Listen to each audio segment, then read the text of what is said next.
Good.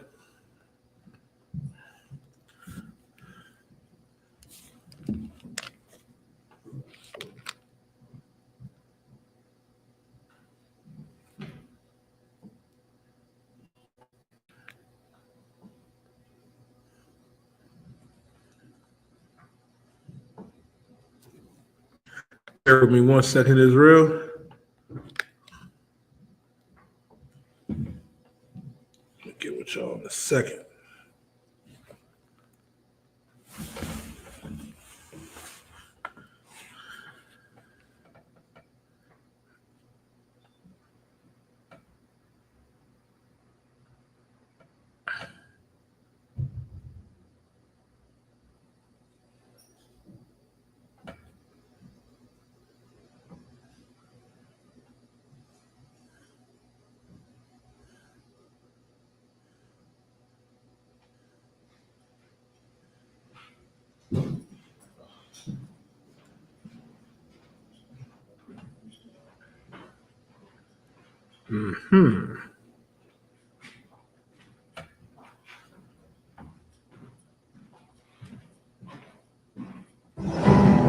Playing from iPhone. Alexa, stop.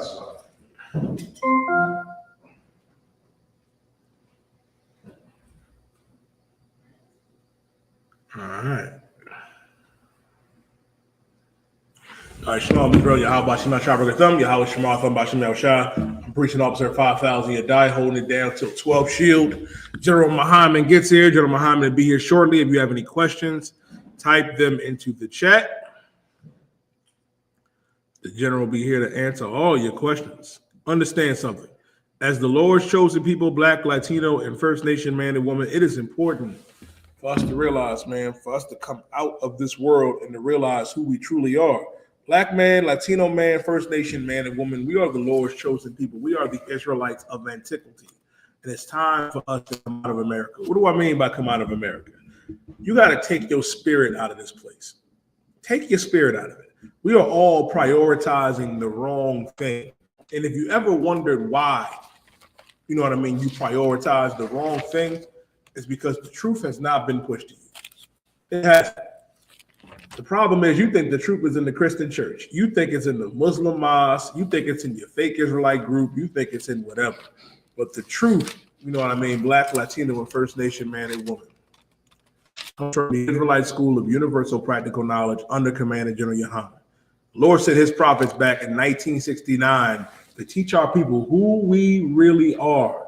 And we are the Jews of antiquity. Now, if I could, let me prove that point.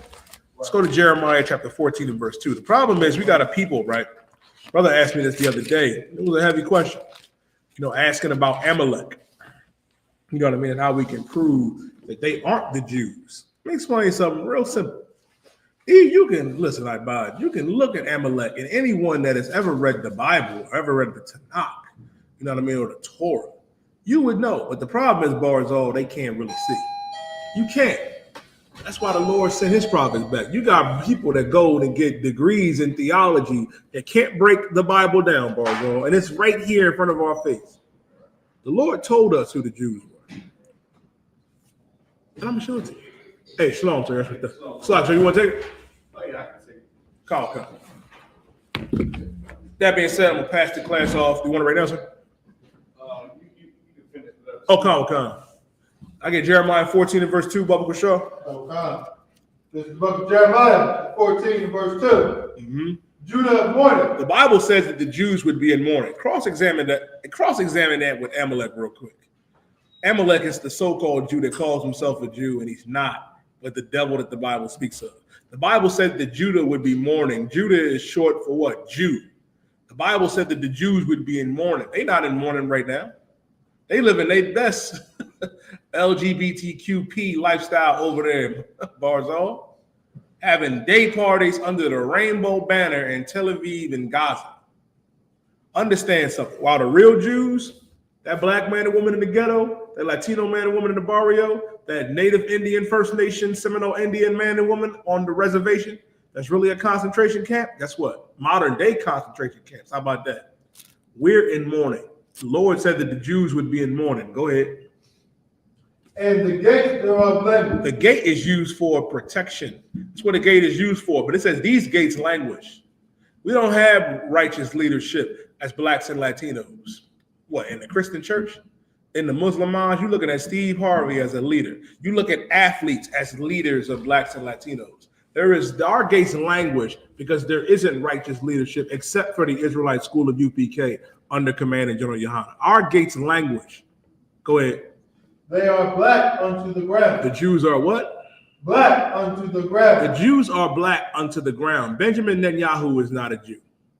Goldberg, Steinberg, Rothstein, they are not Jews according to God.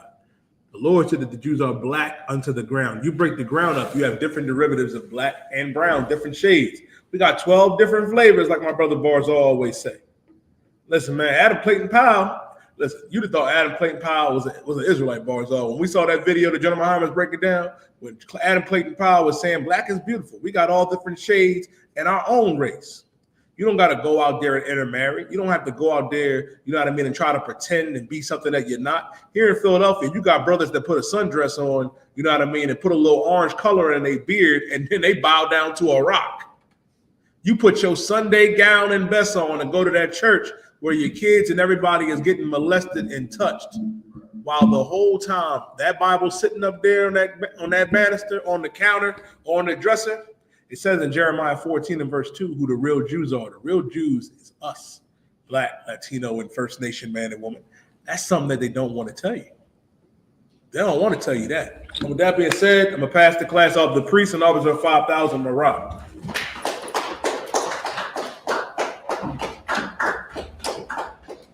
Die a powerful hand. The Israelite School of Universal Practical Knowledge. Start out of 1 West 125th Street, Harlem, New York, under commanding General YAHANNA. Since 1969, we've been teaching and proving that blacks, Hispanics, and Native American Indians are, in fact, the real biblical Jews, okay? So I just want to go a little bit into this topic real quick, to the John 3:16, all right? Let me get, first let's start with John 3:16. Now, this is what we in the I.S.U.P.K would consider to be a milk scripture, right?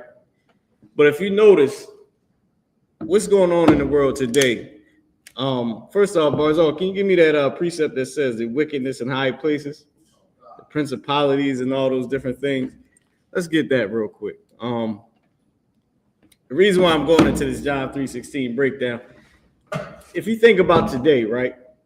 You think about people that live in, you got people that live down south. You got people that live up north. You got people that live in the UK. You got Israelites that live in Philly and the Netherlands and California. We from totally different walks of life, right? Think about outside of Israelites. You got white people that live here. You got Africans that live over here. All these different races, all these different types of people. But they all somehow believe the same thing. How is that? Have you ever asked yourself why? How is it that they say up north is faster, right? You from like the northeast, you from a major city. You from a major city, you move faster or you more slick than somebody that's from down south. That's what people used to say, or somebody that's from like a little small town. But how is it that you from this fast city, they from this, more calmer city, or you from America, they from the UK, or they from Jamaica? How is it that we all believe the same thing? How is he Chinese, but he believed the same thing as you in the hood? You in the hood with the strap on you, you hustling, selling everything you selling. The Chinese man eating rats and bats over in China, but y'all both believe that Jesus loved everybody. How is that? How does the mass shooter and the person who's getting unalive by the mass shooter both believe in the same thing? Barzal, you got that scripture for me? This is the book of Ephesians, chapter 6 and verse 12. Mm-hmm. For we wrestle not against flesh and blood. That's the first thing. The first thing is, it ain't about the fact that he's Chinese and you black. or that he's white and you're African. That's not the battle. The battle ain't the different types of races, right? That's what Christians make it seem like, we all together. So we got to go on the street and separate everybody and straighten everything out. But that's part of it. But that's not the battle. That's not the main thing. Go ahead. God, but against principalities. What's some of the principalities? What's some of the principles that are? Oh, keep reading, Barzal Salaki. God, but against principalities, against powers, against the rulers of the darkness of this world. So once again, what are some of the principles and some of the powers that rule this world? You got Donald Trump, right? He's in power. What's one of his principles? Build that wall. What is building a wall going to do when there's more Chinese people illegal and Arabs illegal than it is Mexicans? Not to mention, nobody's talking about the white people that's here more illegal than the Mexicans. Living like they're your boss. They're actually still, listen, the white girl on TikTok said, I was illegal and I stole black jobs. Like, she said, nobody even questioned me because I was YT. She basically said she's still illegal in the TikTok video. No, the water, I got one, the water. So how is it? It's not about the different type, but we battling power and evil principles that have to do with darkness, man. Meaning things that are not about the Most High, man. Wickedness. Things that are not considered light. I don't know how build that wall is got to do with wisdom. I don't even like what was that? That's actually like General Mahayaman said, that's going to destroy America. Who's going to work the jobs? Oh, I know. About 10, 15 years, black people. That'll be the only jobs we can get because they don't got to hire us no more, Barzal. They don't have to put us in college and get it, give us the college scholarship just because you're black. They don't got to hire you just because they ain't got to house you no more just because you're black. So you're going to have to get out in the field and pick oranges, man. That'll be the only jobs left. That's crazy. Now, how is it that the man who's in power and the man who's getting abused by the ones in power, how do we all believe the same damn thing? How does Donald Trump say it's a Christian country and your mom go to church and say she's a Christian? And and one is against the other one. What was crazy is how is it that the one on the bottom still believes the same thing as the one on the top? Read it again, Barzal. God. This is the book of Ephesians, chapter 6 and verse 12. For we wrestle not against flesh and blood, but against principalities, against powers, against the rulers of the darkness of this world. And there it is right there. That's how you get a church full of black people that lets in an oppressor who is of the race of people that physically beat them, physically abuse them. And he's able to step foot in the church and do what? Physically abuse them again. But you walk outside their house, you are the same flesh and blood. But you ain't from the same principality that they love, that they believe in. The race of the power of the darkness, he's pushing something in his principles that is making everybody love him, even the ones that he abused. And is also making everybody dislike a certain people, even if they're of the same race of people that is being disliked. So I see you, I say, I don't like him. He dark skinned, I'm light skinned. No, I can't get down with our body. He too smart for me. I dropped out of school. He do the thing. Oh no, I can't get down. People like a bond. Oh, he got a good job. I can't mess with that. I'm from the hood. You a cop. I'm a criminal. I can't deal with you. Hey, Mr. Whiteman, how you doing, Mr. Jeff? How was your day, Mr. Jeff? Oh, hold on, Mr. Jeff. Who this right here? To our own people. How? It's crazy. How did we get to this point? It's from the power and the principles that this specific power is pushing. The principles of darkness, man. And now let's get into John 3:16. This is what is being pushed. The water bars are not. Now let's have more. Oh, go ahead. You got it. Against spiritual wickedness in high places. That's what it is. It's a spiritual wickedness. You know how? Because it's one place that the mass shooter goes, that your grandma goes also. How did he know where to go to step foot into that one place to abuse those people that his forefathers abused? It was the perfect place to go.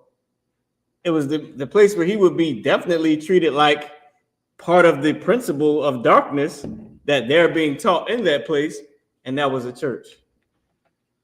The same way you got Hispanics that say, build that wall. These is other Hispanics that are illegal. They still in our jobs. They're making it hard for us. Somebody brought something out. It was Commander General. Good night. He said they know who the cartel is a such thing as the CIA. They know who the cartel is. So what are you blaming the people? Why are you going to people's jobs and getting them off of their job and going to elementary schools for illegal immigrants and your so-called cartel workers? That don't even make sense. And yet and still, he's going to the school of the same people that voted for him so he can do exactly what he's doing. So he can go to the school and grab their children. Like, that has to be a powerful principle of darkness to make me say, yeah, get me out of here. Like that's in essence what you're doing. I say, yo, I'm voting for Barzal and I'm voting for you. I'm voting for y'all too, because I believe that you need to build that wall and keep people like me out of here, because they shouldn't be here, because they didn't do what I did to get here. Oh, you coming to get my kids and me? Oh, damn, I didn't expect it. Because that's a powerful evil principle that a lot of people is under. And let's get a little bit into it. Let's go into John 3:16. Let's start there. Who got John 3:16? Okay. This is the book of John, 3, verse 16. Go ahead. For God so loved the world. For what? For God so loved the world. For God.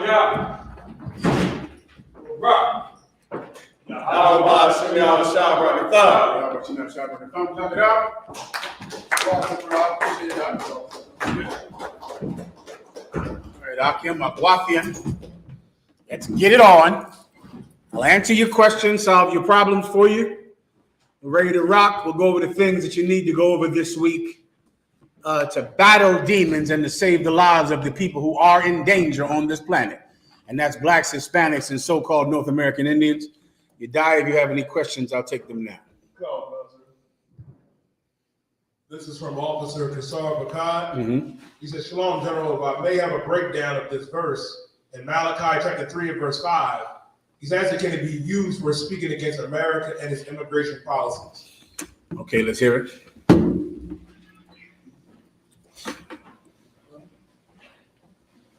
Okay. This is the book of Malachi, chapter 3 and verse 5.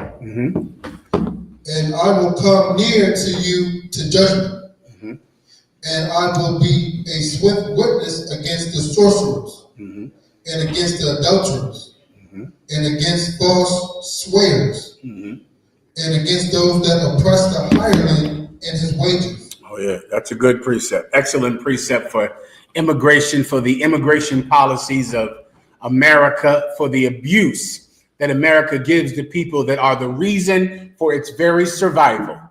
America does not appreciate kindness at all. They don't appreciate care at all. They don't appreciate love or hospitality at all. And this is a perfect precept to highlight that. Well done. Anything else?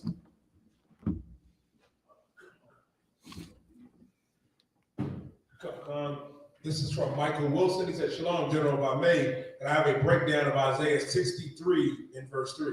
Do we have any refreshments back here? Can someone grab it for me, please, Zaki? I appreciate it. Go ahead. Please. He just wants a general breakdown of this. Go ahead. This is the book of Isaiah, chapter 63, and verse 3. I have trodden the winepress alone, and of the people there was none with me. For I will tread them in my anger and trample them in my fury. Yeah, well, this is Jesus Christ speaking, right? This is in Revelations. Isaiah. This Jesus Christ uses this precept also in the book of Revelations when he says, I have trodden the winepress alone, meaning he did this work and none of your leaders were with him. None of them helped him. He did it alone. So imagine a man, the metaphor, I appreciate it, word. The metaphor is a brother out there making wine. So he's stepping on grapes. They did that at one time. Trodden is what the term is what that term means. Trodden means to step on or to walk on. So a long time ago, that's how they made wine. Someone literally got inside the barrel and began to crush the grapes with their feet. And then there was a hole at the bottom of the barrel and all of the juice would flow out. And then they would get that and then ferment that and make wine. So he's using that metaphor for working by himself. What does working by himself mean? Means the people were against him. The people thought he was in a cult. The people thought he was crazy. The people thought that he was someone that should be avoided. The women said, I'll never marry a man who believes in what he believes. Your mother said, that's the Israelite group I hate. Everyone was against him. So he walked that wine press down, brother, on his own. Why? For what reason? Read from by myself. I have trodden the winepress alone, and of the people there was none with me. For I will tread them in mine anger. For I will what? For I will tread them in mine anger. For I will tread them in my anger. That's him speaking for the Most High God. He did that work alone.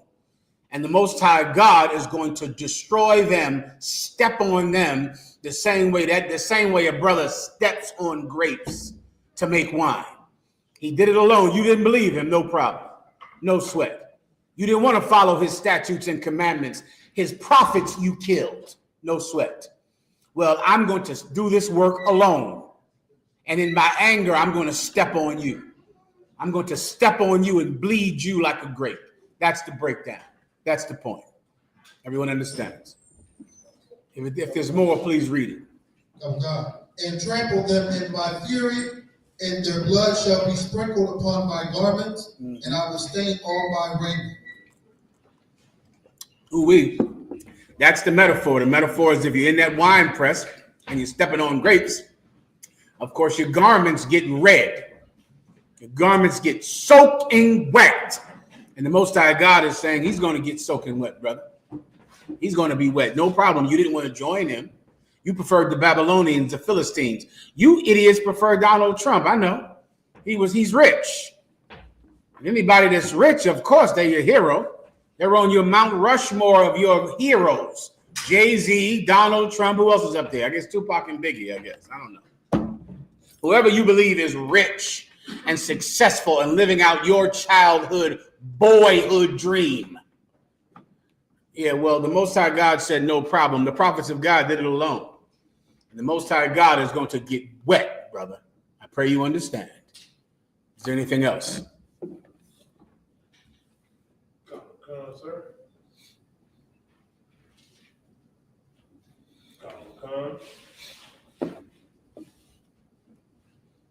This is from Yahawaah. It says, Shalom, YAHUSHUA, my shop. Thought, General, if I could, with your grace, Bubble Patrol, can I get a breakdown of Revelation 17 and 16? Is the fire famine and plagues, or is it literal warfare? Oh, wait, let's hear it, please. This is the book of Revelation, 17 and verse, you said 16, sir? And verse 16. And the 10 horns which thou sawest upon the beast, these shall hate the whore, and shall make her desolate and naked, and shall eat her flesh, and burn her with fire. Let me tell you, this is biblical prophecy that you are beginning to see right now. If you ever wondered why the Israelite School of UPK does not care about voting or politics, it's because we understand that ruling the world does not come from the voting booth, but it comes from the Lord our God. The Most High God decides who runs the world. And what you're going to see right now is the fulfillment of this prophecy. The 10 horns are going to fight the whore. Who's the whore? The whore that sits upon many waters. The whore that decides whether or not Palestine becomes a resort or Palestine gets to go to the people that control it. The whore that decides who controls every island on this planet. The whore that sits upon many waters. That whore is America. The 10 horns shall fight the whore. What's the 10 horns? The 10 horns are the European countries that rose up out of the head that at one time was the Roman Empire. Our oppressor is going to fight each other. They're going to destroy each other. You see what happened with Luigi. I pray you understand. Our oppressor will fight each other, destroy each other. Our problem is we believe that we have to join one side. We believe that our salvation is in picking the winning team between the Democrats or the Republicans, when our salvation is in the service of the Lord our God. We're the city that sits upon a hill. We're the shining city that every other nation on this planet Earth will look up to. But the problem is we don't want to be that place that leads the planet Earth. We want to follow who's ever in charge at the time. And that is not our fate. That's not something that we can do. Our oppressor is going to fight each other. And it's right here. This is future prophecy. You're seeing it happen right now. Before you know it, the Pentagon will fight the State Department. And the State Department will fight give me another department, the Justice Department. They'll all just fight each other and destroy each other. Elon Musk this week sent a letter to, I think, 2 million government workers. Am I exaggerating? I am not. Telling them that by the end of, I think, tonight, they had to say what they have been doing for the last 5 days. That's what he said. He said, show me what you've been doing for the last 5 days. And if you do not respond to this email, I will expect your non-response as a resignation letter. Now, he sent this to 2 million people. Now, he sent this to people who are in the Pentagon. Well, the Pentagon already has a devil who's in charge of them. The Justice Department already has an oppressor who's in charge of them. These other departments already have white people who think they run that department, but they don't. They're going to have to fight Elon to run that department. So white people will begin to fight one another. They'll begin to destroy each other. This has always happened in history, young brothers, always. Meanwhile, what are you doing? Trying to, join, pick a side. But meanwhile, you are the shining city on a hill. You're the city that everyone else will look up to. Everyone understands. Is there more here? The water, next. No, sir.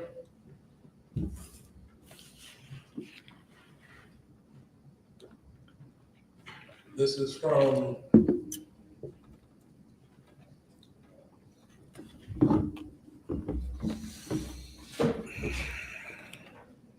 Koshah, Bon YAHUAH. Says, Salaki General, can you break down Ecclesiasticus chapter 27 and verses 16 to 18? Absolutely, no problem. Okay, just a general breakdown, I'm assuming, right? Go.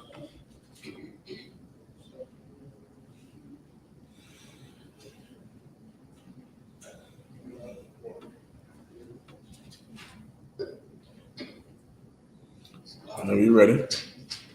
God. This is the book of Ecclesiasticus, chapter 16 and verse 18. Behold, the heaven and the heaven of heavens, the deep and the earth, and all therein is, shall be moved when he shall visit. You probably need one more verse above it. Go ahead. Sorry, he wanted 16 to 18. Okay. Oh, he wanted 16. Come. Ecclesiasticus chapter 16, verse 16.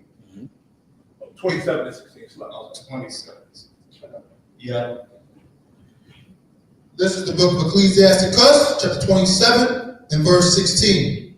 Whoso discovereth secrets loseth his credit. One more time, please. Whoso discovereth secrets loseth his credit. I better catch it. Let me read it along with you. All right, where you at? Okay.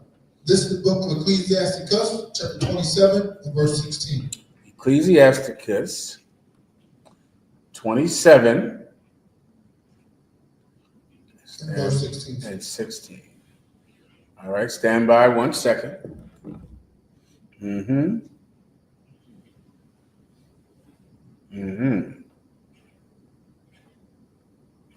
Second.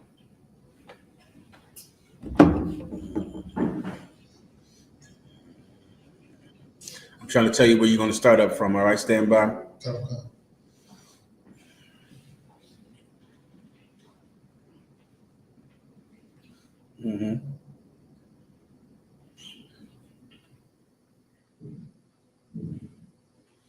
Okay, we'll start up at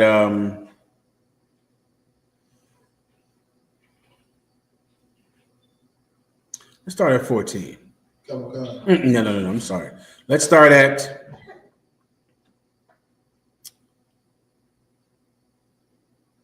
12. All right. So that I can just when you read the books like Ecclesiastes, Ecclesiasticus, the Wisdom of Solomon, the Proverbs, these books, this is about wisdom. What is wisdom in a nutshell? Wisdom is the practical way that you should live your life to achieve all of your goals that can only be achieved through having the wisdom of God. So many of you in times past, you went to choose a woman based on your preference, usually based on some illness or sickness or molestation you had as a child or some childhood memory. That's why you pick, your mate based on some childhood trauma, based on some sickness that you had or something you saw that you shouldn't have seen at a young age. You pick a job based on, whether or not they have a drug test.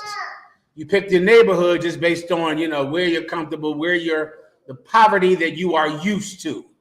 That's how you choose your life.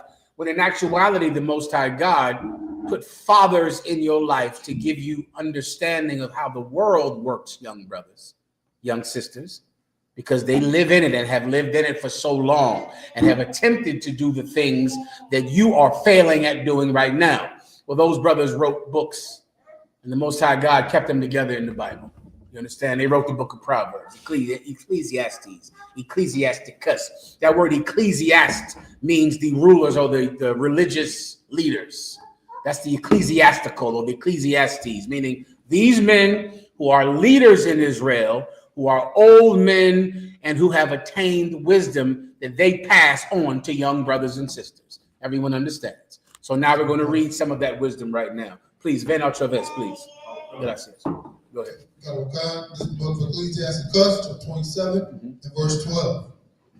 If thou be among the indiscreet. If thou be among the what? Indiscreet. Among the what? Indiscreet. What does it mean to be indiscreet? What does it mean to be discreet? Who knows? You can always look up everything in your phone. You got all knowledge in your phone. You can always ask your phone anything and it'll tell you.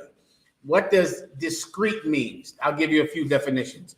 To be discreet, you have it, Moran? Okay. To be discreet means that it's good judgment. Discretion. Discretion means you have good judgment. There's another sense of the word that means that you're a private person.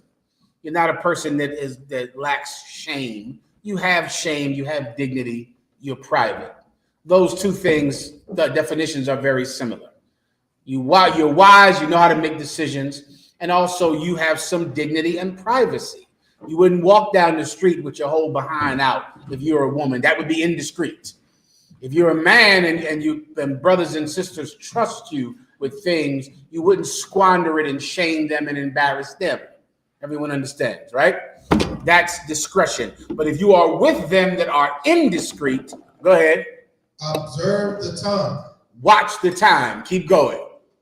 But be continually among men of understanding. So do you understand that? If you're among indiscreet people, you know what you got to be doing?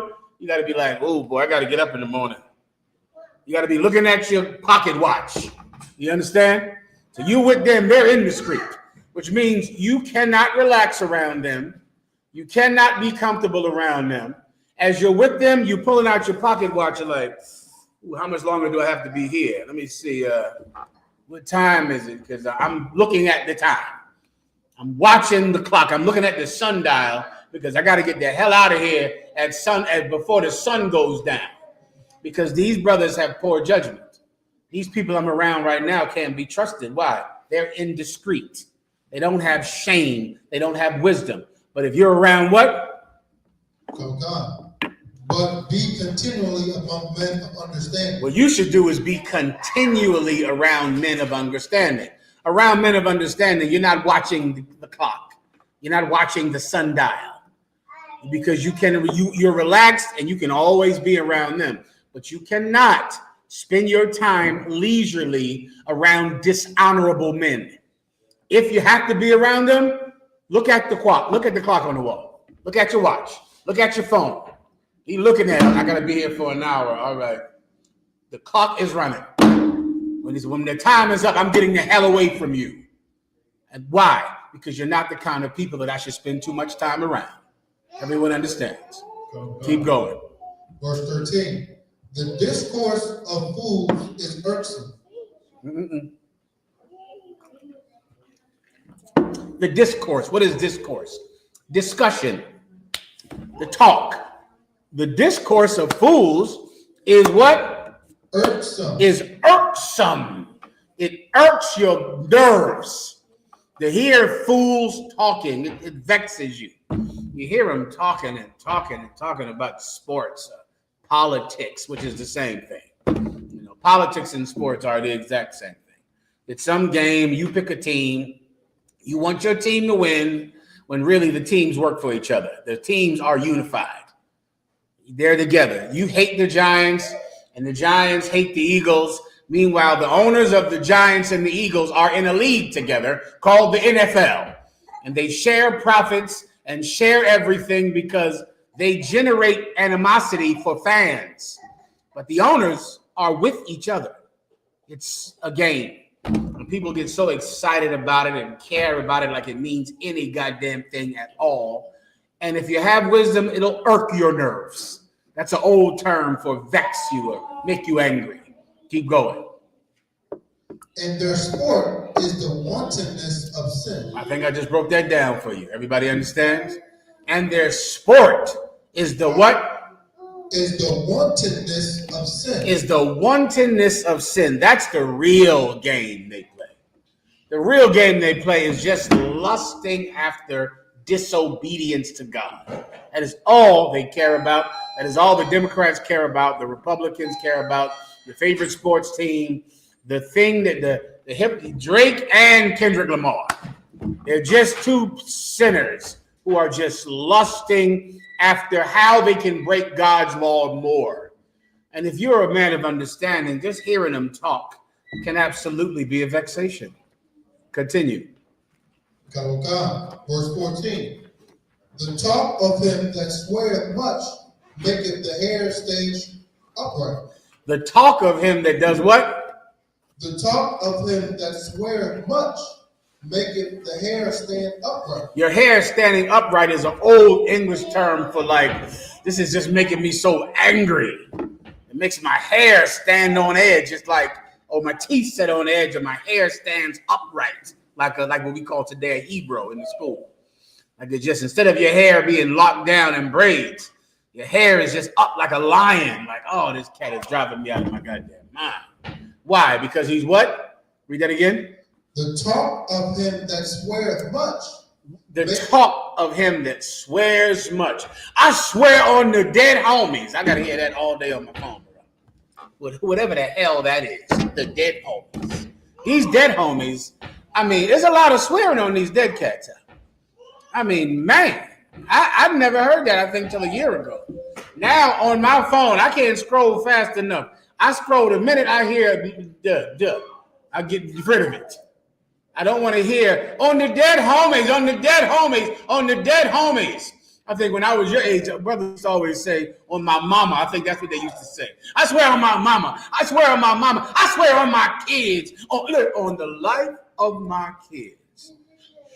That nigga is lying like you don't understand. I mean, lying like he's standing before the Mount of Olives. I swear on the life of my kids. And the next word out of his mouth is a goddamn lie. Somebody that swears much, it'll just make your hair stand on edge with being vexed by hearing all of his lies. Because he's swearing every second about everything, on everything. I forgot the new one, on my hood. I forgot that one. I swear on my hood. I swear on my kids. I swear on my dead homies. I swear on my mom. I swear on my life. Lord, the Lord can take my life right now. I'm about to lie. And that's what happens all day. Well, if you got to hear that so much, it'll drive you out of your damn mind. Everybody understand? Go ahead. Mm-hmm. And maketh the hair stand upright. Mm-hmm. And their brows make one stop his ears. And their what? And their brows make one stop his ears. Let me read that word 1 second. I'm sorry, where are we at again? At Ecclesiastes 27, verse 14, last line. 27. Oh, brawl. You know what a brawl is? Fights.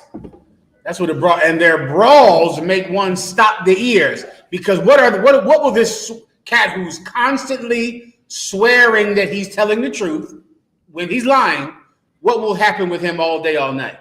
He gets in arguments all the time. That's why it says his brawls will make you want to stop your ears, because this is not a brawl with fists. This is a stupid argument because he or she is an idiot.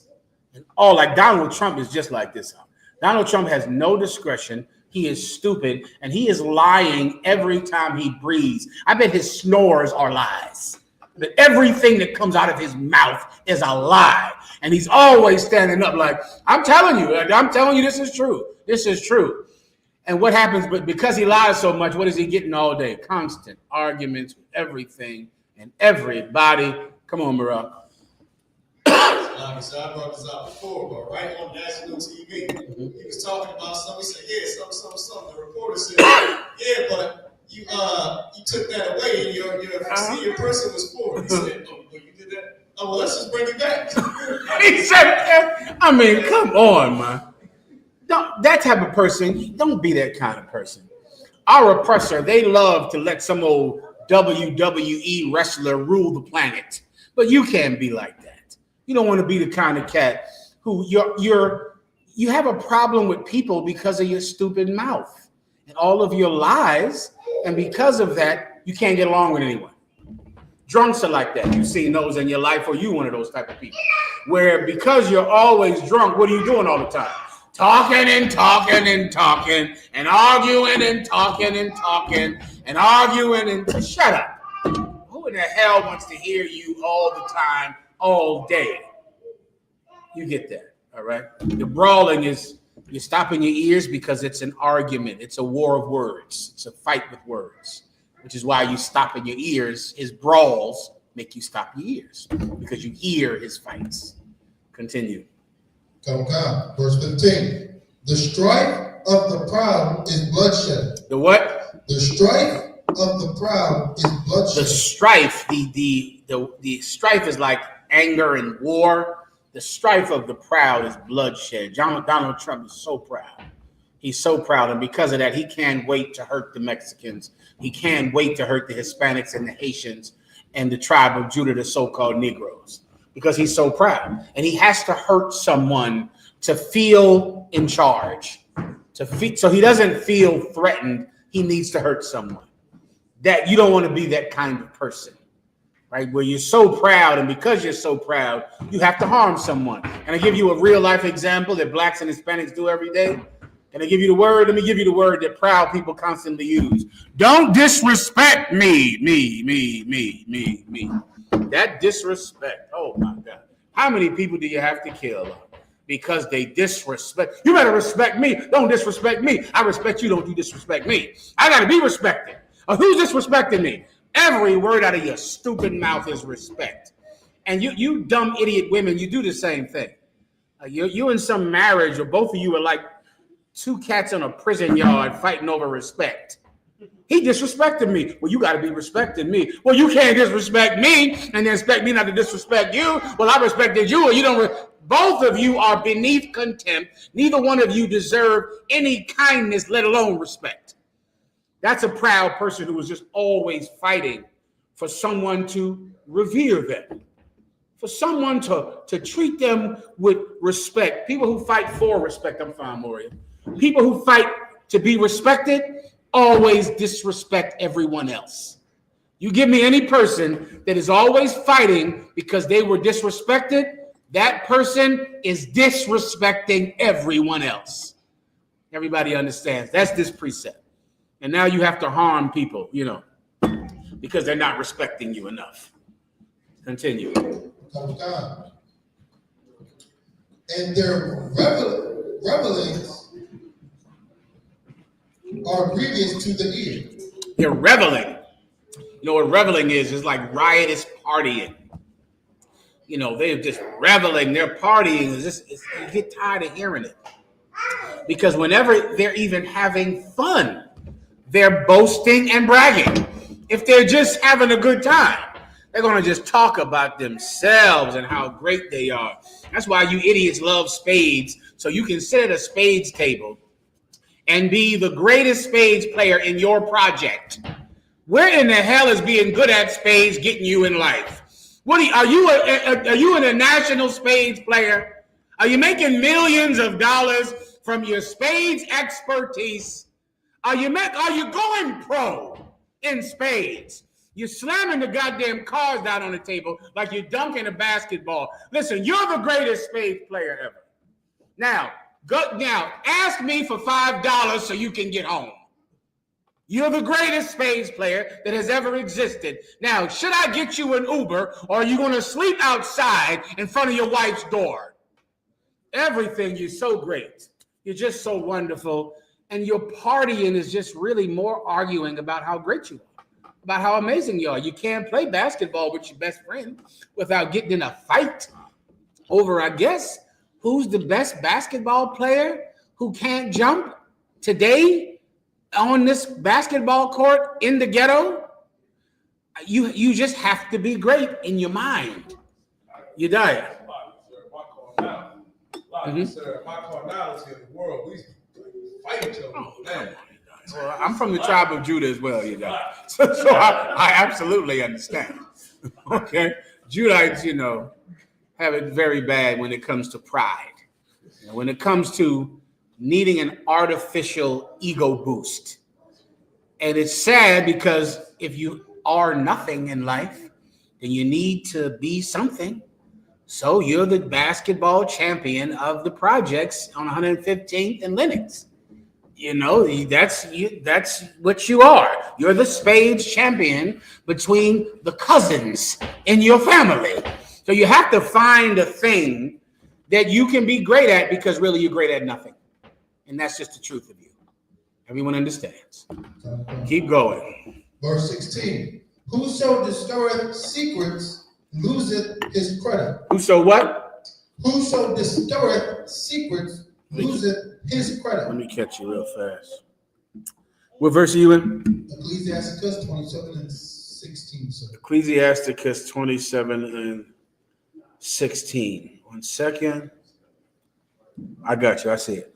Read it again. Whoso discovereth secrets loseth his credit, and shall never find friend to his mind. What does it mean to discover a secret? Discover is like exposing. You understand? You know, like if I discover this element, or I discover this island, I make sure everyone knows about this island that I found. The same way they say Christopher Columbus discovered America, which is a lie, but what he did do is let everyone know about this island, this continent that he found. He went back to Europe and told everyone about this new land that he found. When you discover a secret, you're going to lose that friend. Why? Because you are using his shame and his pain his embarrassment to make yourself look good. And that is what so many of your best friends will do to you, especially over money and a girl. Especially over that, they're going to just tell your girl that you're cheating on her. They're going to have to do it. Your best buddy who you fight on the basketball court with. You know how your girl found out that you had another woman? He told her. That's what happened. He went and said, it ain't right what you guys are doing to you. That's how they do it, you know. You get up and go to the bathroom. He go, man, Yediah's a lucky brother, man. I wish I had a girl. Oh, okay, well, you're going to find somebody. No problem. Yeah, because, I mean, it ain't right what Yediah doing to you. You know, if I had a girl like you, I'd never cheat on her. Yediah, though, you know he got another girl. I be telling them, you know, you doing that girl wrong. You ever heard that, Mariah? You doing her wrong. Nigga, I'm going to do you wrong now. You going to get done wrong in a hole in Delaware. So, everybody, you know what I'm talking about because you live this, okay? He's not doing it, you know, he's not doing it to help you. He's doing it because your shame makes him feel like he's the best spades player or the best basketball player. The embarrassment he can do to you, the way he can hurt you and embarrass you because he knows something about you that other people do not know, so he can use it to make himself better than you.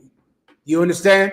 He can use it now when he goes and tells everyone about it, and he needs to do it so that he can feel better about himself because there's a hole in his heart from never achieving anything at all in life and from not having a father and from having a mother with an abusive mouth and who is overly critical. And so now he needs to belittle people to be big. You understand?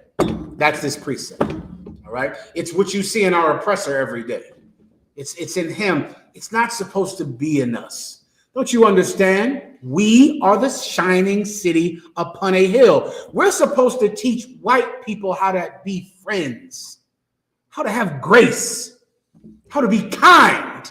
We're supposed to show everyone else how civilized people behave. But instead, what do? Instead, we run to join them and we become animals like the people we worship. That's the breakdown on that precept, all right? Anything else? You die? You need me? And shall never find friend to his mind. A friend to his mind, meaning a friend that is like you. Meaning, when it says to his mind, it's Old English for like, he and I are in the same mind. We're in the same mind. Well, you're never going to have a friend to your mind because you belittle your friends to make yourself big. You shame them so that you can have glory in some small way in your miserable life.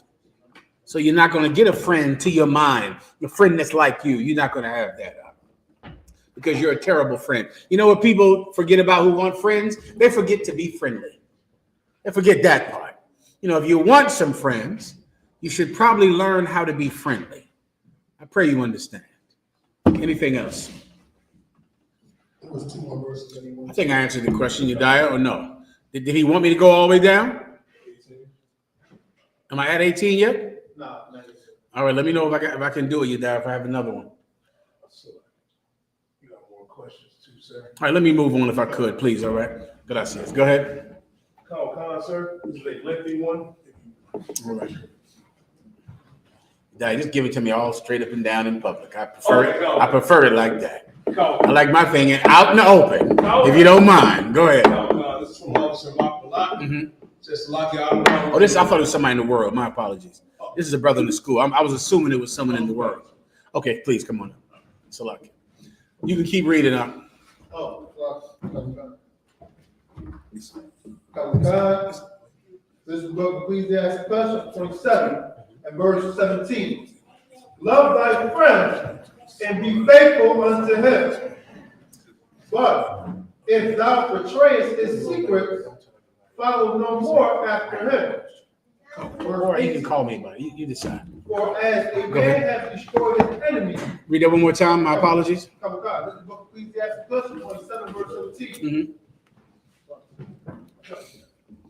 Love thy friend. There you go. Read that again. Love thy friend. Friendship, Ak, it's what this school is built on, brother. It's what Jesus Christ had. It's what he was able to do, man. He called his disciples friend. He said, you have called me master, and you're correct. But from here on, we are friends.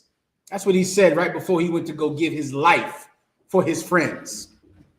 He said, now we're friends. You were my servants and I was your master, but from here on out, I call you my friend. Friendship is the basis of the brotherhood that we have here in the Israelite School of UPK, because friendship was the basis of the relationship that Jesus Christ had with the disciples. Friendship, kindness, brotherhood, fidelity, to be able to be loyal to another brother, something that is so foreign in this evil world and something you cannot get from our oppressor. Our oppressor is radically disloyal. He cannot be loyal to America. He cannot be loyal to anything at all. But we are a shining city on a hill.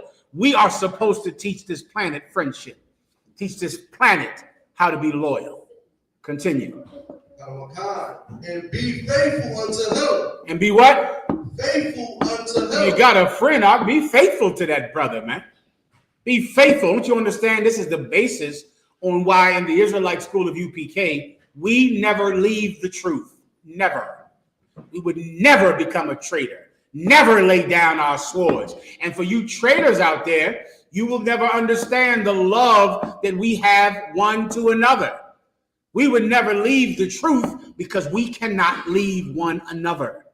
We can't do that. We took an oath to God to stay with each other, to stay with each other, to be with each other in the terrible times, and to enjoy the kingdom with each other when our reward gets here. And that we've taken an oath to do. That we're going to do. We're faithful to one another. Now here you are in your life. You don't know how to take an oath or to keep your word. Your yea is not yea, and your nay is not nay. You know, when you say no, it's not really no. And when you say I'll never leave the truth, you will. And when you say when you say yes, I will stay in the truth, no, you won't. Your yea is not yea, and your nay is not nay. You're just talking. And then here you go, you're marrying this broad. And what are you going to do with her? Never leave her. Yes, you will. I'm going to stay with her forever. No, you're not. You're not going to ever do anything that impedes on your emotions, that impedes on your will. You can't do it. In the Israelite School of UPK, Commanding General YAHANNA taught us to love a friend, to be faithful to him.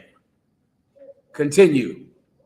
But if thou betrayest, but if thou does what? Betrayest his secrets. There you go. Betray his what? Secrets. What does it mean to betray someone's secrets? Once again, I broke that down earlier. All you need to understand is earlier when we were talking about this proud person and his brawling and how he behaves and how you want to stop up your ears because he swears so much. This is not talking about an intervention where some brother is a drunk and you tell someone to get him help. Some brother has a serious addiction and you tell someone to get him help. That is not this context. This is the context of what we read earlier. You talk too effing much. You're so proud. You constantly want to argue. All you want to do is belittle people. And in doing so, you expose his secret. Because all you really want to do is embarrass him. You don't want to help him. You want to hurt him. And you're never going to get a friend because of how you are. Continue. Follow no more after him. Verse 18.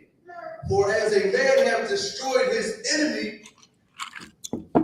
so hast thou lost the love of thy neighbor. Yeah, just the same way if you went to your enemy and stabbed him and shot him because he was your enemy.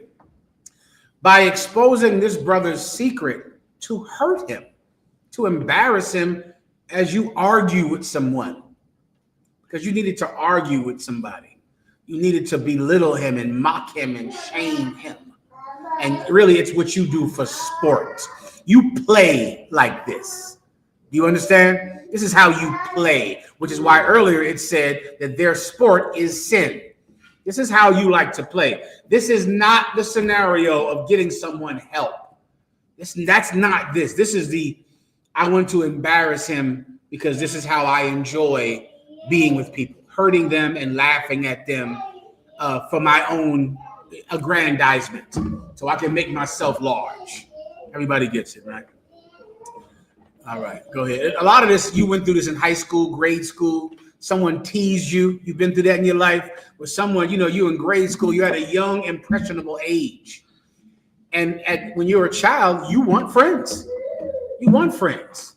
And then lo and behold, somebody tells everybody you used to wet the bed. Listen, brother, listen, you're going to drugs. That's what's going to happen. You're going to crack cocaine after that eventually, because this nigga who you confided in went and said, nigga, that's why you wet the bed. Oh, listen, Mom, I'm leaving that school. I'm never going back to that school again. People drop out of high school over being bullied, which is what this topic is. This is bullying. That's what we're talking about. Someone that, oh, that's why you wet the bed. That's why you ain't got no mother. That's why your father died. Nigga, that's why you told me that blah, blah, blah, blah, blah, blah. You standing there looking at, oh my God. He said this, and it's always going to be in front of a girl. It's always going to be in front of some girl, because he can't get a girl without hurting someone in front of her. He needs to do that. This is a scripture against bullying. Against bullying. You're not going to have friends if you bully your friends. And you cannot be in the Israelite school of UPK if you do not know how to be a friend. Everyone understands. Anything else? I believe that was it, all right? Go ahead.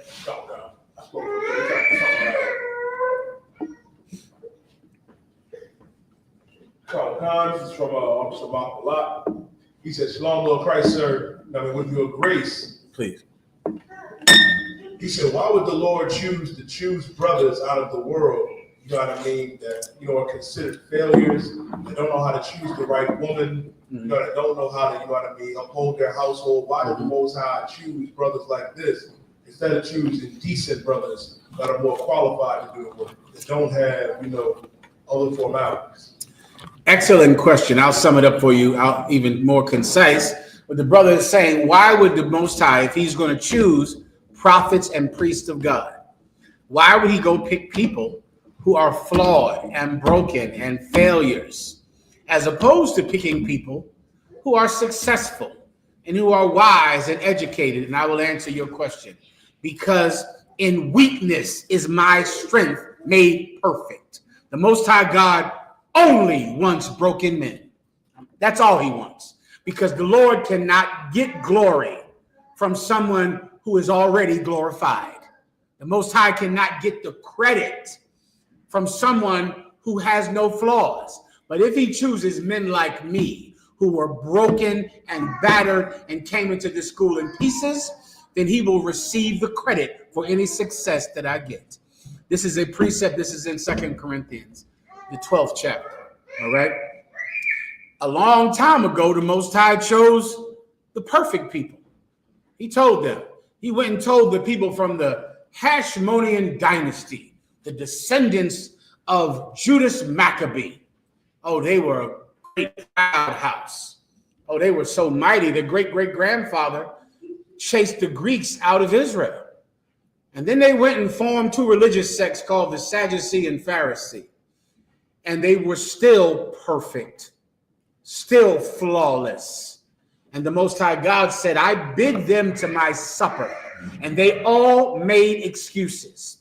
So rather, go ye out into the highways and byways, and find me the crippled, the maimed, and the weak. They will come to my supper if they are bidden. The weak will make time.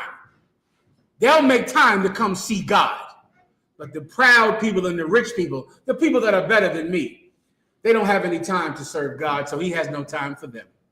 Everyone understands. Any other questions?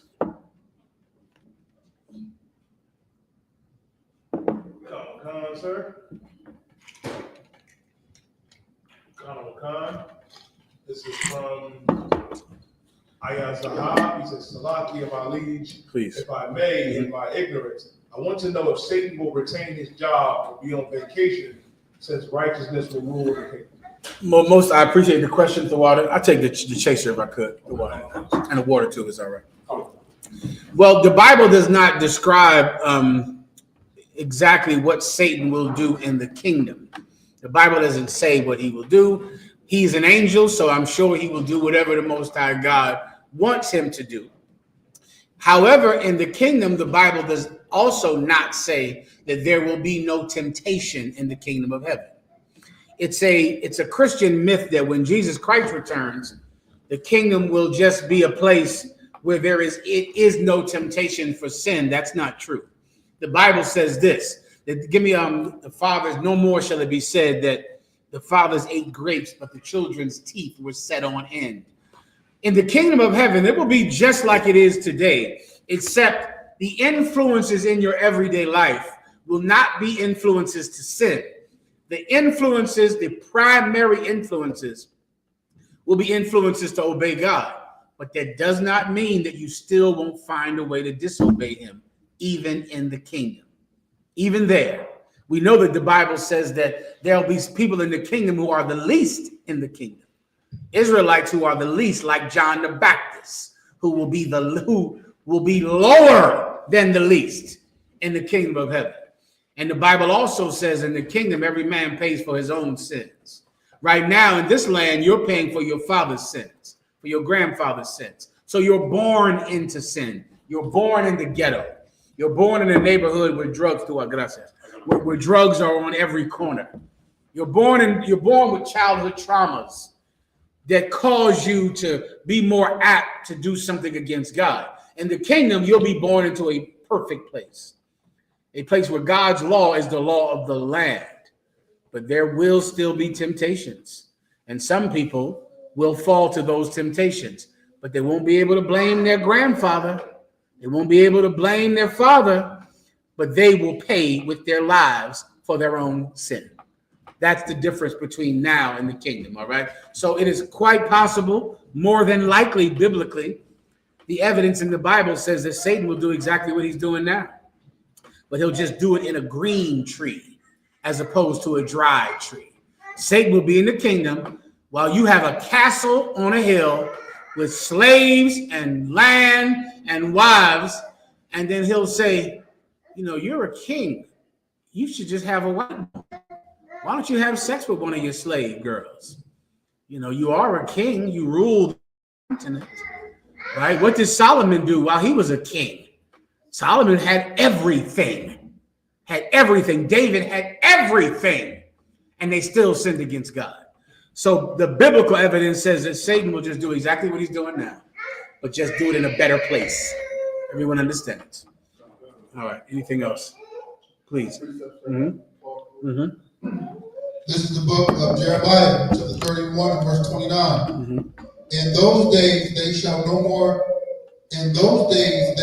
say no more, the fathers have eaten a sour grape, and the children's teeth are set on edge. That's what we say to this day.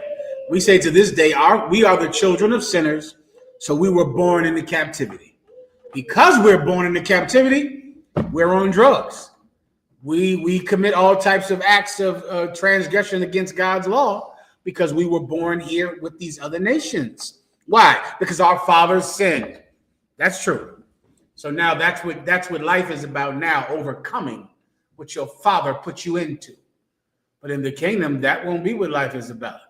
You'll be like David and Solomon, where you have everything you want, and yet you still will want to sin against God. Everyone understands. Keep going. I think it's a little more. Go ahead. Verse 30. But everyone shall die for his own iniquity. Come here, Warrior. I'm sorry. Read it one more time. Come. But everyone shall die for his own iniquity. Every man that eateth the sour grape, his teeth shall be set on edge. But everyone will die for their own iniquity. So if you still sin, you're going to just die for it. Right? Your children won't pay, but you will pay. And that's how the kingdom will be. People are going to die in the kingdom of heaven, brother. God's law will still be in effect. You're still going to have a penis in the kingdom of heaven, won't you? I hope. Hell, you're going to have a stomach, right?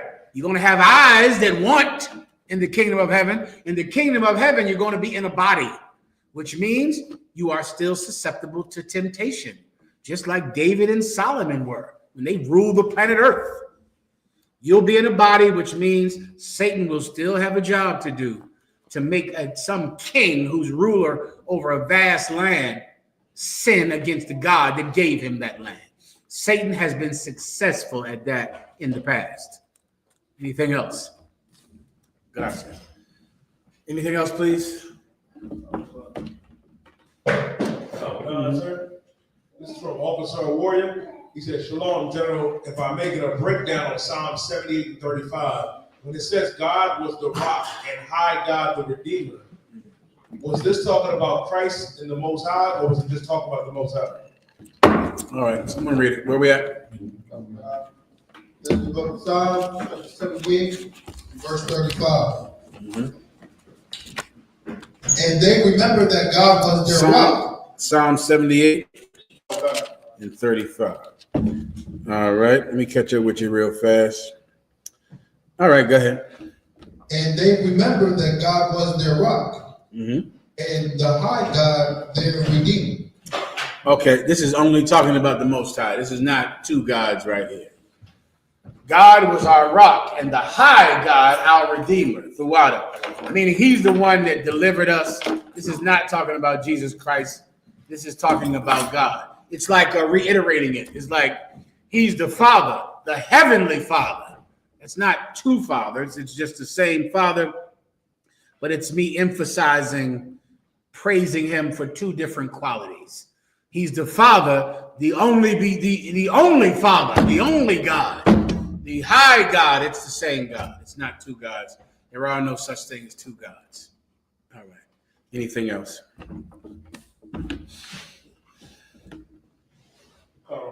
Sir? There's, of course, precepts where it says that the Lord is our Redeemer. You can find those on your own. All right. Go ahead. This is from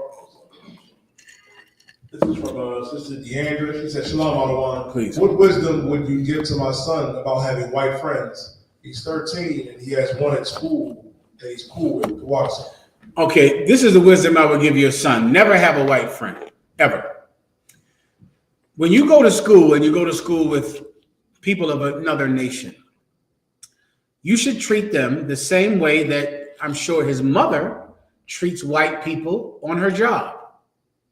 If you work at a job, you're going to have to interact with white people because white people inevitably will own your job.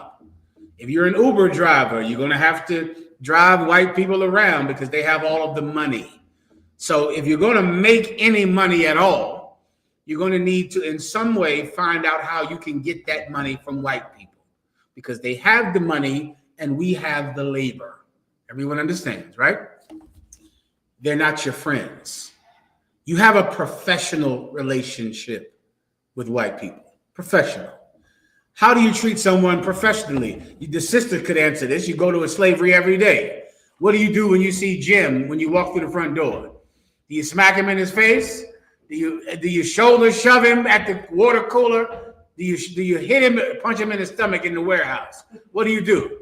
Hey, Jim, what's going on, Jim? How you doing? He says, hey, Yediah, what's going on? Hey, no problem, Jim. Jim, you got that paperwork for me? Hey, no sweat. Where you want me at today, Scott? No problem. Be professional with white people. You go to a job, you interact with white people. Your son goes to school, he interacts with white people. You and your son should give white people professional courtesy, right? You're not an animal. What are you? You are a shining city upon a hill.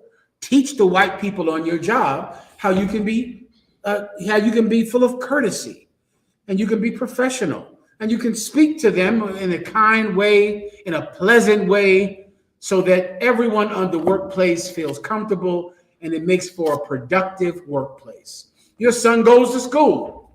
He sees little Jimmy. Hey, little Jimmy. Hey, white teacher. Hey, white principal. Here's my work. It's an A.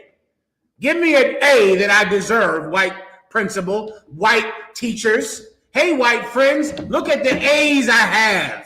White colleagues, white classmates. Your son should go to school and be professional with the white kids at school. But friendship, you save for people you love. Friendship is something special. I know in the world, friendship is a word that means nothing to most people. You think your friends are strangers you've never talked to. Somebody you text on Instagram, you call them your friend. It is not so in the house of God. A friend is deep. A friend matters. If someone is your friend, you know what that means, right? You have to be what? Faithful to him forever. You have to protect him. They're your friend. So if some white kid is your friend, you know what that means. You got to go die for that man. You can't let anyone harm him. He's your friend. Well, because friendship is such a deep bond, then you got to save that for people that have earned it. You got to save that for people who you are bonded with by blood. Because if I call someone my friend, then I take on a responsibility for that person. You don't need to be friends with any other nation. Save that for the little black boy, little black girl in school who's being bullied every day by the white kids. Save your friendship for them. Why don't you go to that white kid and say, how you doing, Jimmy? Scott, if you could excuse me for a second, there's a little black girl over there who's crying because she's being bullied every day. I choose her to be my friend. That will be my friend. There's a little Mexican brother over there who's crying because his mother and father were deported. Excuse me, white classmates, if you could just move to the side for a second, respectfully, that little brother over there, I choose him for my hermano. That's my friend. That's the one I choose. Everyone understands, all right? Anything else?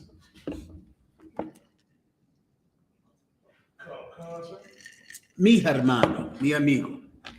Go ahead.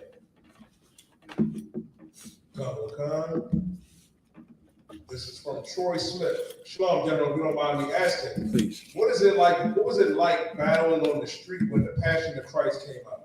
Was it a big issue throughout the Yeah, the Passion of the Christ, brother, had black people, believing they were going there. They made pilgrimages to that goddamn movie. Do you know who Ricard is? Does he still exist?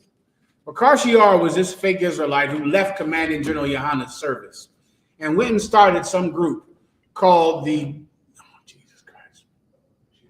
GOCC. And they were all white, loved to baptize each other, to get down in some tub or some lake or river, some goddamn where. And he was in charge of the GOCC. And when the Passion of the Christ came out, brother, we would have to go on the street and the GOCC members would come over to us and tell us how they were getting on buses.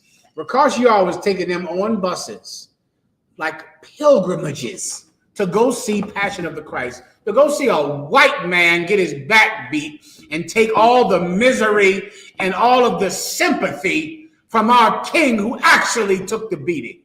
But he was too black to receive sympathy. And churches were taking buses there, and Israelite groups were. There was another group called GMS, who were just basically, vagrants who love prostitutes. And they were in that movie theater talking about that movie, brother, like it was a religious experience. Meanwhile, Commanding General YAHANNA and the men that serve him, we were blazing on them and battling them all the time. We were just no cowards, so you can just imagine what it was like. It was what you're doing today. That's how I was on the street when the Passion of the Christ came out. I was doing what you're doing today with Donald Trump. That's what I did. Everyone understands. Next.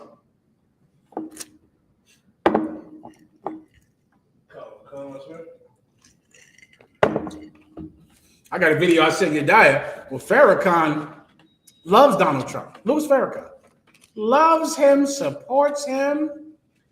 Oh, he's just a coward. And I know he's an old man. Lord be with him. He didn't come up in the truth, so he didn't serve under Commanding General YAHANNA. So I know Farrakhan never really learned how to be courageous. He never learned that. So if you don't have courage, you'll just go cur under a bigger dog all the time. So Donald Trump, he's the big dog. So of course, Farrakhan says, I support him. Mr. Trump is doing wonderful work. He's doing everything wonder. I know you do. He's a bigger dog than you, so it's time to tuck your tail and to lick him wherever he wants you to lick him. But that is not so in the Israelite school of UPK. We were the same way then as you are today. Any other questions? Go on, sir. This is from Young Man Jermaine. Please. He says, from YAHUSHUA. Shabbat. He says, Salakia, General, can you break down Proverbs 26 and 4 through 5? No problem, Maury. What? Go ahead. This book, Proverbs 26, verse 4. Answer not a fool according to his folly. Answer not a fool according to his folly. So he's a fool. He's a dummy. And so he's talking to you. Don't talk dumb back to him. That's what this means. So he's an idiot and he wants to battle with you over spades or over LeBron James or Drake or Kendrick Lamar or something for children. Don't argue with this idiot about this idiotic thing that he wants to pick a battle with you about. That's stupid. Don't answer him according to his foolishness. You understand? Don't do that. Well, he said that Philadelphia and North Philly rappers are the best rappers. Oh, no. South Philly rappers are the best rappers. And then someone's going to walk by you and hear you and go, I thought you were a man of God. I see you're just another idiot. I see you're just a dummy. He wants to argue with you. Well, I say that the rappers from the West Philly are the best. Okay, brother, you like whatever kind of rapper you want, young brother. You see what I just did? I'm not getting into a who's the best rapper talk with you.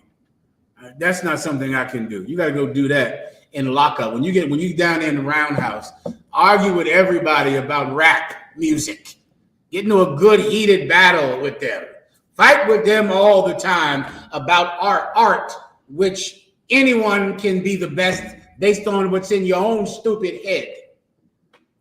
I'm not going to have that talk with you. You have to have that with another fool. Everyone understands. That's the point. All right, go ahead. Lest thou also be like unto him. I think I just broke that down for you. All right. Go ahead. This is from SICARII Bangad. Mm-hmm. He says, Shalom, the great General. Please. If I could, was Christ and his disciples students of the school of the prophets, or were they two different groups? They were at two totally different times, but groups that were in the exact same spirit with each other. The sons of the prophets were around during the time of Jeremiah. So we're talking thousands of years apart. It's so long, or not 1,000, 600, some ridiculous number. America is 200 years old. So, I mean, if not 1,000 years, 100 years, what you want to look up, go in your Zondervan Bible Dictionary and look up contemporaries of the prophets. It'll just give you a timeline of what prophets lived at the same time with each other. Like Barak lived during the time of Jeremiah. They were together literally in the same camp.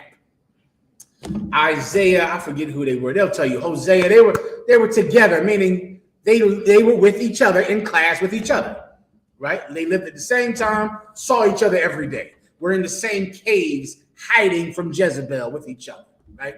Men whose names you know now from being the names of books in the Bible. Jesus Christ was not around during that time. He was around hundreds of years afterwards.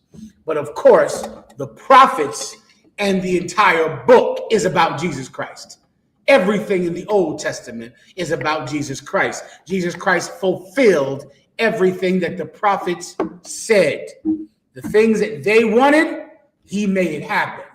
So they were in the exact same spirit, but they weren't contemporaries. They lived hundreds of years apart from each other.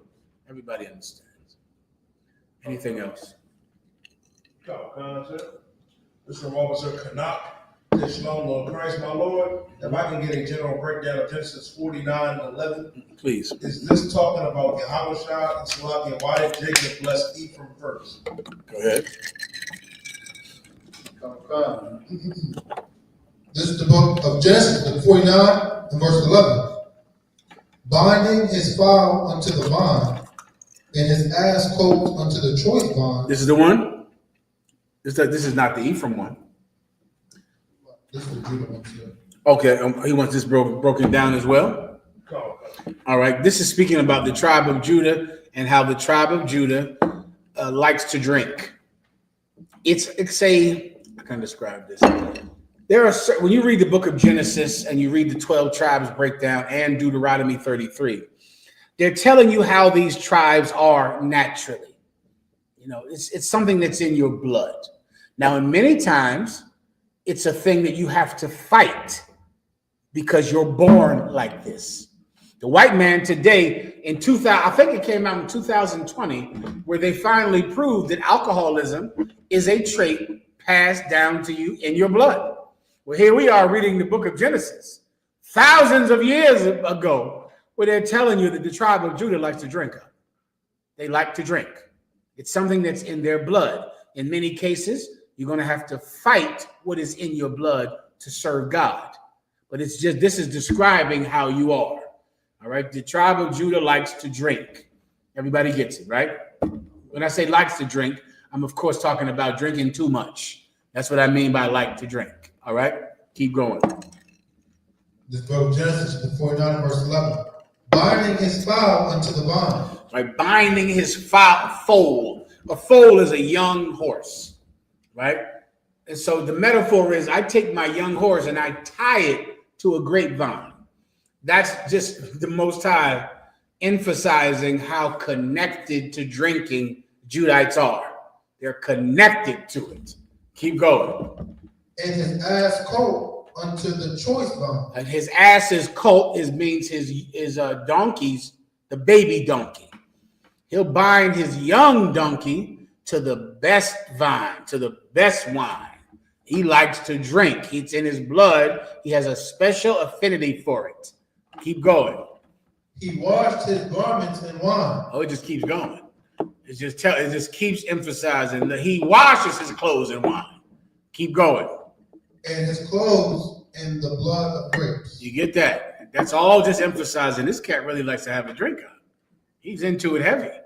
And if you're a Judite, you better know that about yourself. You better understand that. Because if you don't understand it, you can allow it to destroy you. Keep going. Because it also is a sin to be a drunk. It's in your blood. And if you allow yourself to go into it, to indulge in it, you could naturally destroy yourself and sin against God. But because you know that about yourself, you can watch for it. All right? Continue. Verse 12. His eyes shall be red with wine. You get all of this, right? His eyes will be red with wine. Jesus Christ was from the tribe of Judah, and he liked to drink. He was not a drunk. He was absolutely not a drunk because he never sinned. The Sadducee and Pharisee tried to accuse him of being a drunk. They were stinking liars. All right, keep going. And his teeth white with milk. Keep going. I think that's it on that, sir. This is not the he asked, let me just break it down for him, okay? Let me think, is this saying where what's the brother's name who was the father of the 12 tribes? Israel, Jacob took his sons to Isaac. He took Manasseh and Ephraim to Isaac, his father.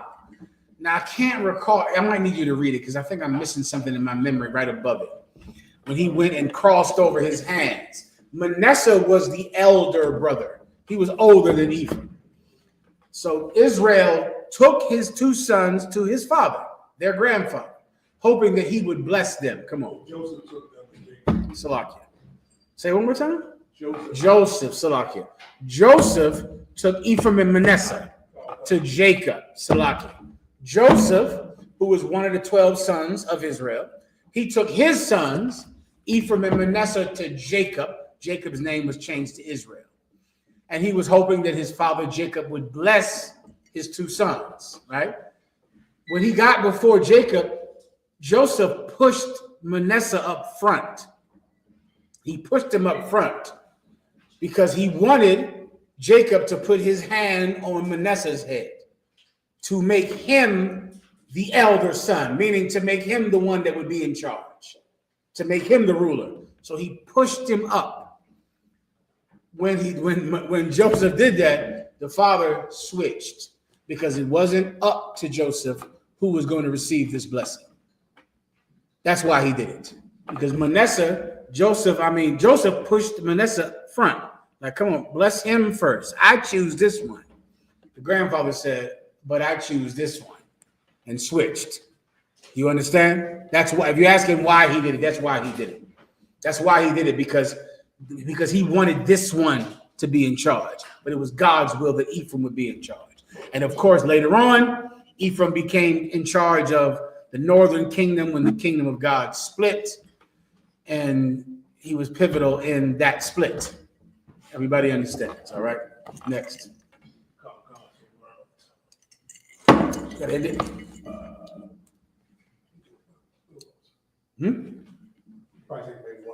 Whenever you're ready. Go ahead. This is from Princess Nazam. He said, Yahushua, if I may, with your extraordinary wisdom, may I have a general breakdown of Proverbs 6 and 16 to 19? Absolutely. I'm honored by your compliment, and I'll help you the best I can, all right? All right, go ahead. This book of Proverbs 6, verse 16. These 6 things doth the Lord hate. Yea, 7 are an abomination unto him. Verse 17. A proud look. Okay, so now I believe you know the topic, 6 things that God hates. The Christians will tell you that God doesn't hate. That's a lie. God hates traits and characteristics and behaviors, and God hates people too. That's in the book of Romans, the 9th chapter. So right now we're discussing a trait, a characteristic, a personality type that God hates. What's the first one? Read it again. A proud look. God can't stand a proud look. Who in the hell do you think you are? Some proud look. You think you're something? God can't stand that. He hates that. A proud look. Who has a proud look? Donald Trump. He thinks he's Mussolini. He all the time. He just knows everything. I'm so blah, blah, blah, blah. And it makes you look more ignorant when you boast yourself to be something that you're clearly not. Right? When humility and kindness would make someone something. He can't stand someone that always looks so proud because they think there's something. He hates it. Keep going. A lying tongue. He can't stand that. All that lying you're doing all the goddamn time. Who else lies? Donald Trump lies every second. His snores at night are lies. Everything. You act just like him, lying all the goddamn time, lying every day. You think the only way you can get a woman is to lie, don't you? You think lying is your key to you being a ladies' man. All of your goddamn lies. When meanwhile, there is nothing that makes a woman look down on you more than lying to her. Woof. If you want a woman just to put you into a box that says you're a piece of garbage, then you lie to her. Lying to a woman is so powerful a thing that filthies you in her mind. You think having another woman is the worst thing in the world. It's not. It's lying. That's the worst thing in the world. The Most High God hates a lying tongue. Keep going. And hands that shed innocent blood. Hands that shed innocent blood. Whose hands shed innocent blood? Donald Trump. Remember that brother that choked that brother out in New York? Donald Trump brought him down and made him a guest of honor at the Army-Navy football team. Right? Hands that shed innocent blood. The Lord can't stand that. He hates it. Keep going. Verse 18. And heart that deviseth wicked imagination. A heart, you sit down and just imagine how you're going to do something evil. How you're going to do something that's a sin. He hates that. Keep going. Feet that be swift and running to mischief. You're just quick to do something wrong. You don't think before you act. Whenever you hear about some mischief you can get involved in, you're the first one in the car. You run quickly to do it. You have no restraint, you disgusting, rutting hog. You just run out like a hog runs to a goddamn trough to go steal, to go lie, to go have illicit sex. You're disgusting. And God hates you and he hates your behavior. Continue. Verse 19. A false witness that speaketh lies. He can't stand that. You go and lie. You go and lie just to get yourself out of trouble. You're a rat. The IUIC are rats. Did I show you that? The IUIC are a bunch of rats. Disgusting rats. And that's what a rat does. Before he gets arrested, you know what he does? He goes and snitches on everybody else so that he doesn't go to jail for the crimes he commits, you purple rat. God can't stand that. Keep going. And he that soweth discord among brethren. He that does what? And he that soweth discord among brethren. You go and make two brothers hate each other. You go and cause some strife in the school so that these brothers don't love each other anymore. You sow discord in here, God hates you, man. God hates them. These brothers are in here in kindness and unity. But what do? Well, Yediah is doing this, and I don't agree with Yediah with this, and I don't agree with Commanding General YAHANNA. He shouldn't have did this. If you don't agree with something in here, that's no problem at all, as long as you never say a goddamn thing about it. That's all. You don't have to agree. You just have to never say that you don't agree. Shut your stupid mouth. Go to your job and tell them you don't agree with picking up them goddamn boxes and putting them on this pile as opposed to that pile. Go tell the man, who's the cat that runs Uber? Go tell her who's the cat that everybody works for now with the spaceships. Jeff Bezos. Say, Jeff, I don't agree with driving in this hot ass car all summer. You don't have to agree. You just got to get your stupid ass in that truck and drive it. That's all. Well, the UPK is no different. You don't have to agree with the judgments in here. Just don't ever say a effing word about it. You can have all of, here's the complaint department right here. Touch your mind here. This is where the complaint department is in the UPK. It's here in your stupid ass head. Keep it all in there. File it. I don't like what General Mahayaman said about that. I don't like the marriage counsel when he said my wife shouldn't be beat all day. I don't like when General Mahayaman called these women bitches over here because they black queens. I don't like this. I don't like, okay. File it away up here in the complaint department. The complaint department that's above your eyes. File it away, categorize it, and never say an effing word about it, ever. Everybody understands.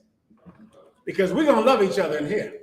We're not going to be divided by your complaints department. Just file it file it away. Send an email to the complaints department. Let me do it real fast. Done. Keep going.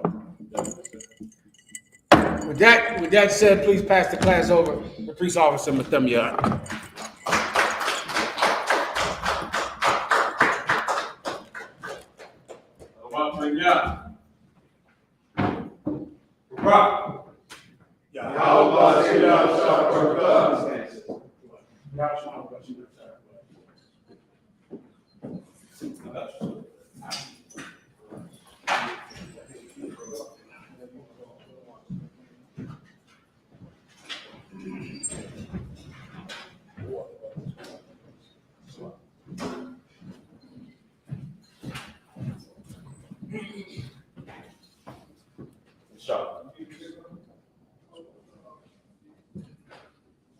I.S.U.P.K security announcements. We're the I.S.U.P.K started 1 West on the 25th Street Hall, New York, under Commanding General YAHANNA.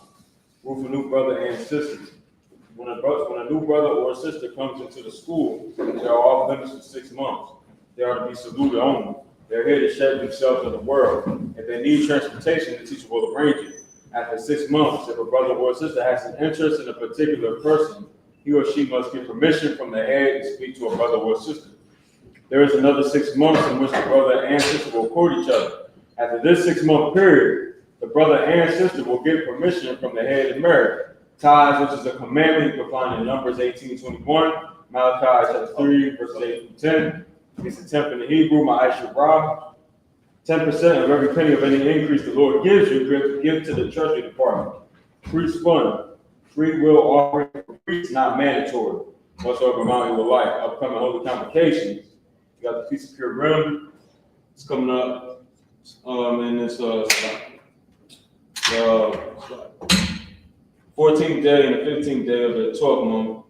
And lands on the 13th of March, all the way up until Friday. All right, and Esther, you can find it in Esther chapter 9, verses 20 through 31. Remind occupants not crossing to check the bulletin board in the hallway. If any brother wants to be a trooper in the school, to start wearing all black, boots, shirt, pants, headband, scarf. With that, men of Israelite module, which means to stand. We'll give a courtesy salute. I must. Right. Yahweh, Shimi, Al-Shah, Barakah. Saul, means to turn. My sister means to stand. Don't give the sister a courtesy salute. And the Israel, I must. Right. Yahweh, Shamar, Al-Thumba, Shimi, Al-Shah. Guys,